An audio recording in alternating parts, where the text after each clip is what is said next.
We are now in season 2 of Strange New Worlds. It premiered today. I watched it 10 hours ago or so, and I've had time to think about it. And it's just kind of a fun episode.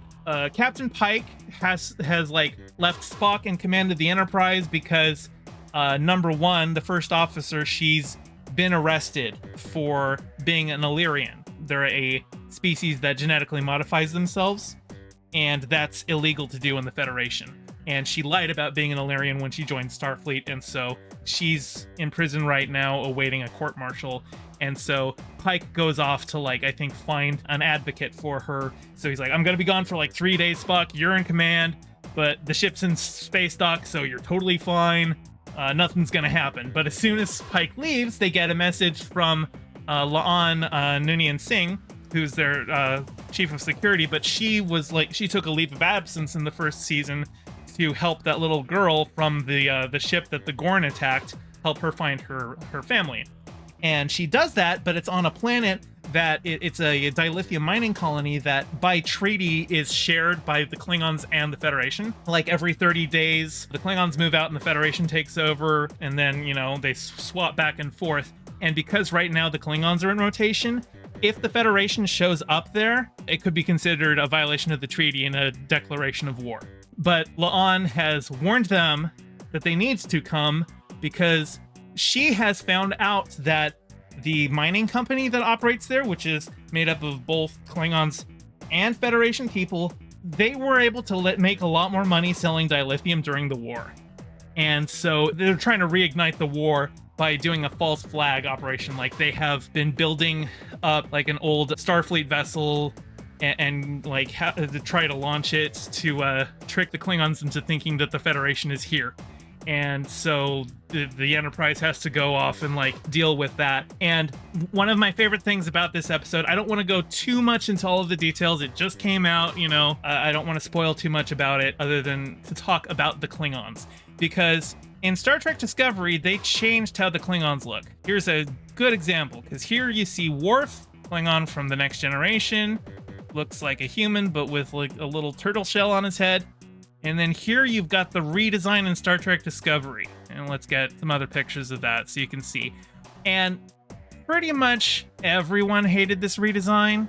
So for Strange New Worlds, even though Strange New Worlds is a spin-off of Star Trek Discovery, so the Klingons should, in theory, look the same, they look like this. They're just back to being Klingons. They just look like they did in The Next Generation and Deep Space Nine, although this show is shot in 4K, so it's, you know, a better makeup job. Like, you can really see, let me zoom in on here, there's just a lot better detail in the headpiece. Like, look at all those little skin folds and everything like that. It looks really good up close.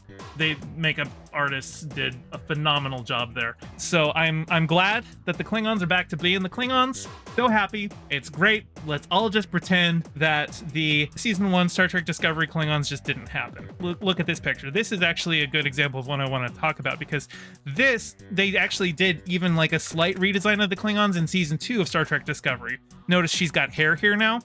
None of the Klingons had hair in season 1 of Star Trek Discovery.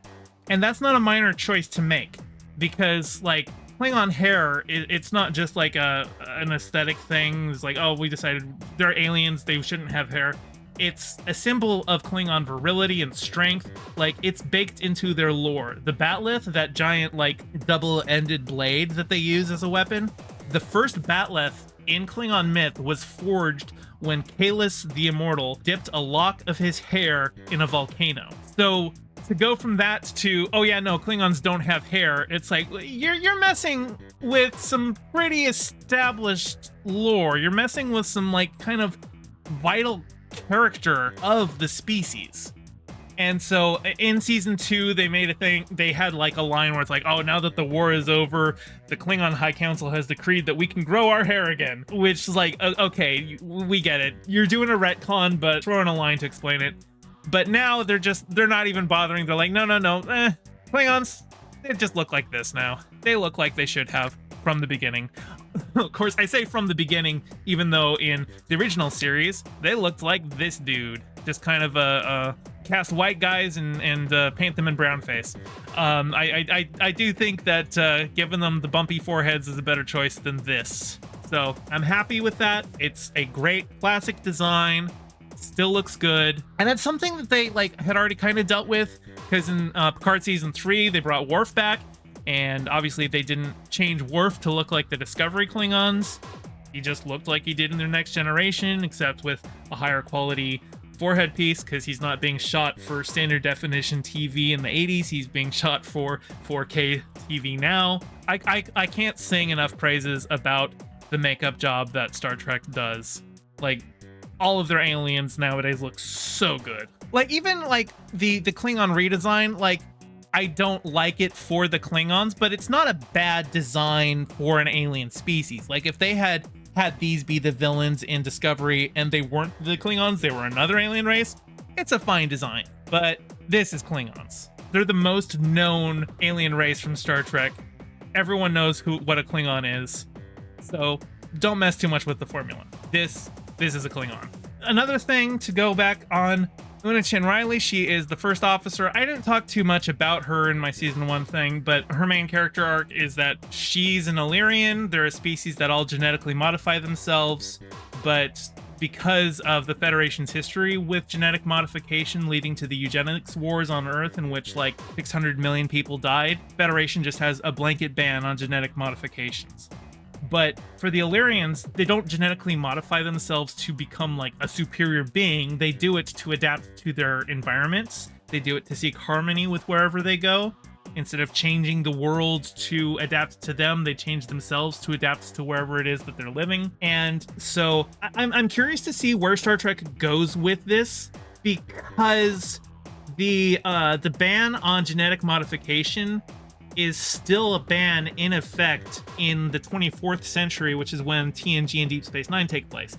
And so however they go with this, where they find out that she's genetically modified and now she's awaiting trial, they can't come up with a solution where the Federation is like, we were wrong and it's now allowed, because it's already established in canon that that doesn't happen. It's still banned. I suspect, I think probably next episode we're gonna get like a big trial episode with her, and I suspect that what they're gonna do is they're gonna like do an exception carve out for her. And I've heard like people talking about the trial episode, that everyone who has seen it, who's been given advanced copies, has said that it's kind of like one of the best episodes they've ever seen of Star Trek. So, you know, I have a lot of confidence in the showrunners. I hope it's a good episode. I'm just thinking in terms of the resolutions that they are able to get for her character without breaking canon. And I'm not like opposed to breaking canon in certain ways, like the way that Nurse Chapel is a completely different character in this show from the timid little doting after Spock character from the original series. Changing her up, that's fine. She barely had a character. But big things that kind of like change the course of history for established canon, without doing like a reboot like Star Trek 2009 did, where they're like, oh, it's a total new reality, anything can happen, but the original timeline is still intact. Without doing, you know, something like that, there's only so much that you can do to change established lore in Star Trek. So I think that's a writing challenge that they're going to have to deal with in getting her back and working on the Enterprise, not, you know, imprisoned for the rest of the show's run, because I don't think that's going to be her character's fate. They're not going to do that. In fact, like a focal episode of hers in the first season is one where she reveals to Pike that she's an Illyrian and tries to resign, and he's like, I'm not letting you resign. You're the best first officer in the fleet. If the day comes where Starfleet finds out about it, we'll fight them together. You're a credit to your race. And like, she points out, she has like a personal log at the end of the episode where she's like, yeah, Pike's standing up for me because I'm a great Illyrian. I'm a good officer. But what if I wasn't? What if I was just a person? Well, like, when's it going to be enough to simply be an Illyrian? The idea that you don't have to be a model minority. Why can't people just treat you the same way they would treat everyone else? Why do black people have to behave absolutely perfectly when dealing with cops, when white people can pretty much get away with a whole bunch more stuff? It's kind of in that vein. I thought that was a really strong message, and I'm curious to see where they go with it, because they are kind of limited by canon here. Hey, thanks for watching. I'm trying to get my channel monetized, so your view means a lot. Don't forget to toss me a like and subscribe and ring the bell. I stream these reviews every Thursday at 7 p.m. Pacific, so catch me live and join in on the convo. You can find all my socials in the description below, and a special shout out to my patron pfftlecakes. Your support means the world. Catch you next time.